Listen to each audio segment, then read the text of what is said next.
सल्ली अला रसूलिल करीम अम्मा बाद। अस्सलामु अलैकुम वरहमतुल्लाहि वबरकातुहू। मोहतरम नाज़रीन और सामिईन, आज हम ज़िक्र करेंगे क़ुव्वत हाफ़िज़ा के मुताल्लिक़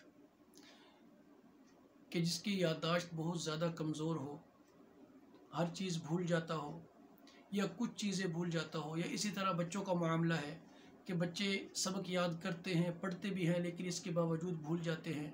या अक्सर इम्तिहान के दिनों में बच्चों की ये शिकायत होती है कि हम घर में याद करते हैं, चाहे वो कोई भी इल्म हो, यानी दुनियावी हो या दीनी हो, कि घर में हम पढ़ते हैं, याद हो जाता है, हमारा ज़हन मुतमईन हो जाता है, लेकिन जब हम इम्तिहान देने के लिए जाते हैं, हाल के अंदर पहुंचते हैं, तो हमारे जहन से सवाल देखकर या प्रेशर की वजह से तमाम के तमाम जो याद किया होता है सवाल जवाबात तमाम के तमाम निकल जाते हैं।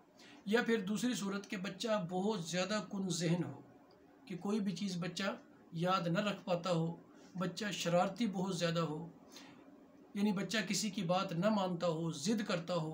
यानी ये तमाम जो मसाइल हैं, इंशाअल्लाहुल अज़ीज़ इस अमल की वजह से अल्लाह रब्बुल इज़्ज़त तमाम परेशानियों को, यानी उसकी जो ज़हनी परेशानी है, जो क़ुव्वत हाफ़िज़ा के मुताल्लिक़ है कि उसे याद नहीं रहती, परेशानी का बाइस बनती है, इम्तिहानात में परेशानी बनती है, इसके अलावा दीगर तालीम हासिल करने में परेशानी बनती हो, तो उसके लिए बहुत ही आसान अमल है, आसान अमल, और है भी सूरह आला, यानी 30वें पारे के अंदर वो सूरह मुबारक है।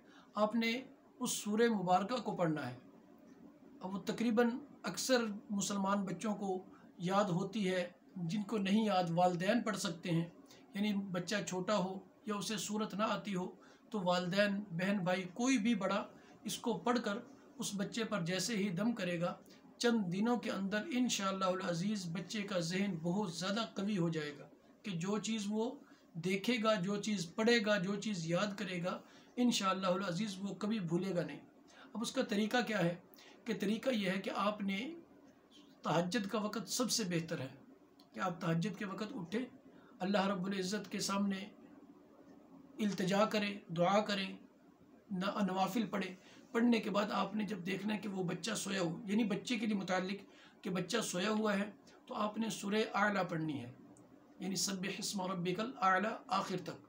और जब आप पहुँचेंगे, यानी जैसे ही आपने सब्बिह इस्मा रब्बिकल आला अल्लज़ी खलक़ फसव्वा आखिर यानी पढ़ना शुरू की, तो जैसे ही आप पहुँचेंगे कि सनुक़रिउका फ़ला तंसा, इस आयत को जहन में रखें कि सनुक़रिउका फ़ला तंसा, जब इस आयत मुबारक पर पहुँचेंगे, आपने इस आयत को 41 मरतबा पढ़ना है।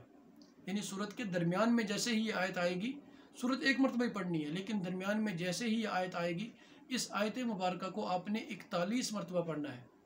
41 मरतबा पढ़ने के बाद आपने बाकी आयात जो है, जो सूरत रह चुकी है, वो मुकम्मल करें। मुकम्मल करने के बाद बच्चे के सर पे हाथ फेरते हो, यानी सर हो, सर पे ऐसे हाथ फेरें और फूंक मार दें। इसी तरह सीने पे हाथ फेरें और फूंक मार दें, यानी पेशानी से ऊपर की तरफ हाथ फेरना है, सीने से नीचे की तरफ हाथ फेरना है। एक मरतबा हाथ फेरे और फूंक मार दें। एक मरतबा हर रोज़ आप ये अगर दम करते हैं, अगर कोई इंसान अपने लिए भी करता है या बच्चों के लिए करता है, इंशाअल्लाहुल अज़ीज़ इसके करने से एक तो क़ुव्वत हाफ़िज़ा में इजाफ़ा होगा, यानी याददाश्त उसकी तेज़ हो जाएगी। दूसरा ये कि अगर बच्चा बिल्कुल कुन ज़हन हो, तब भी इंशाअल्लाह ज़हीन हो जाएगा। अगर ज़हीन तो हो, लेकिन परेशानी की वजह से यादशुदा चीज़ भी भूल जाती हो, तो इंशाअल्लाहुल अज़ीज़ वो भूलेगी भी नहीं। दूसरा ये कि अगर बच्चा इंतहाई शरारती हो और ज़िद्दी हो, तो तब भी इंशाअल्लाहुल अज़ीज़ इस अमल के बरकत से, यानी इस अमल के चंद दिन करने की वजह से अल्लाह रब्बुल इज़्ज़त इस परेशानी को भी दूर फरमा देंगे। अस्सलामु अलैकुम वरहमतुल्लाहि वबरकातुहू।